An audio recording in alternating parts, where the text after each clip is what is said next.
श्री राम समर्थ। फरवरी 17। नामस्मरण भावयुक्त अंतःकरण से करे। यह सच है कि आज हमें ईश्वर की आवश्यकता नहीं होती, किंतु उसकी आवश्यकता कैसे महसूस होगी इसका तो हम विचार करें। भगवत चिंतन नामस्मरण से आवश्यकता महसूस होती है। यह गरज या जरूरत इतनी तीव्र होनी चाहिए कि जिससे हमें जलपान भोजन का भी स्मरण न हो। जब आग तेज होती है तो उसे बुझाने के लिए पानी के फव्वारे भी तेज उड़ाने पड़ते हैं। वैसे ही देह बुद्धि जितनी तेज होगी उतनी नामस्मरण की शक्ति अधिक होनी चाहिए। नामस्मरण में रुचि नहीं, इसलिए उसका त्याग नहीं करना चाहिए। पानी में गिरने पर कुछ देर से तैरना आ जाता है। यद्यपि हम काशी नहीं जा पाएंगे तो भी काशी जाना है ऐसा कहते रहना चाहिए। उसी प्रकार नाम में रुचि या प्रेम नहीं होगा तो भी नाम मुझे बहुत प्रिय है ऐसा कहते रहना चाहिए।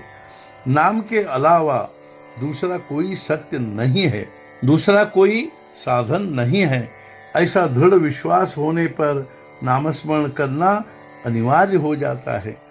उसके बिना जी मानता नहीं। नामस्मरण करने से, उसके सहवास से उसके प्रति प्रेम उत्पन्न होता है।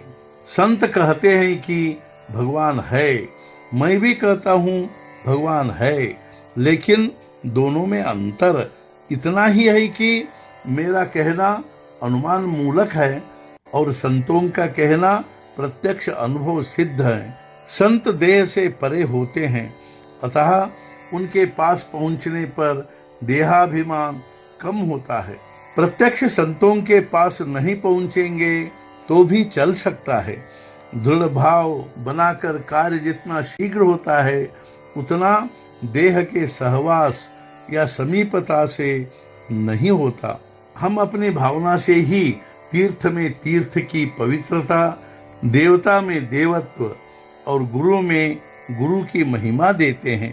तीर्थ स्थान में जाकर यदि हम निष्पाप होंगे ऐसी भावना होगी तभी वहाँ का स्नान तीर्थ स्नान होगा, अन्यथा वहाँ का तीर्थ केवल पानी ही होगा। यह कहने का सार यही है कि सब कुछ भावना में ही है। नामस्मरण भाव उत्पन्न करता है। भावयुक्त अंतःकरण से यदि नामस्मरण किया तो सफलता शीघ्र होती है।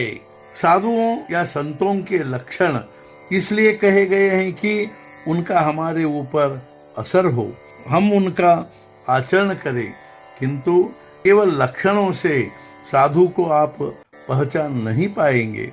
उसके लिए तो खुद आपको साधु बनकर ही पहचानना पड़ता है। यदि गृहस्थ साधु को पहचाना चाहता है तो उसे यह अनुभव करना चाहिए कि साधु के सहवास का स्वयं पर क्या परिणाम हुआ। तात्पर्य अपने अनुभव से उसे पहचाने।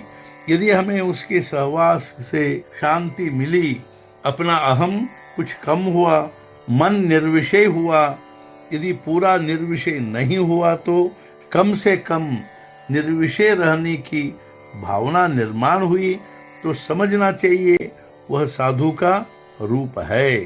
साधु सभी प्राणियों में भगवत भाव या सर्वत्र मैं ही हूँ भावना देखते हैं, इसलिए वे सबसे प्रेम करते हैं। और सबसे प्रेम करने का मतलब है निस्वार्थ बुद्धि से सभी काम करना। हम अपना तो कुछ ही में देखते हैं, समस्त प्राणियों में नहीं देखते, इसलिए द्वैत भावना का अनुभव आता है। साधुओं की अहमता लय हो जाने से वे विश्व में अभेद की भावना से देखते हैं और उनका प्रेम शुद्ध होता है।